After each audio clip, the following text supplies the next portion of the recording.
before I got harassed by the South African deep state, yeah, because that's literally what's going on. I may sound way in over my head when I say certain things, but trust me, I'm beleaguered by the deep state. Before that was a thing, I had a whole mission to actually reach young women for Jesus Christ, so that they would stop fornicating, so that they would wait on the Lord for husbands, so that they would not recreationally date, so as to avoid the myriad of complications that come as a result of just being interwoven in strange, ugly relationships that don't make no kind of sense. And wait on the Lord for their husbands. That's what I wanted to do for young ladies. I wanted to reach them for the Lord so they don't do strange stuff well. I wasn't able to get that done because I'm being set on the chest of by rather the women that South Africa is leaving, and the crazy, basically just the world at all. Women that are being left to thrive, to run careers, to have their own things. Yeah, they're sitting on my chest.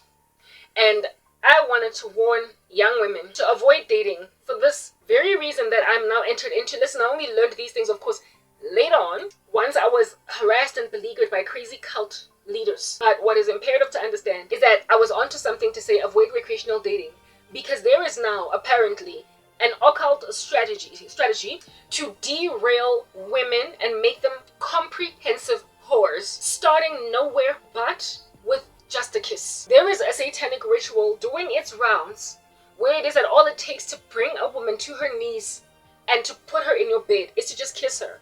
And then they get hypnotized until they end up in bed with a guy. They're actively going out of their way to make whores out of women. Now, what happens when then you go and you convert an innocent girl into a whore? That's why you should wait on God for husbands. And that's why you shouldn't even kiss before marriage.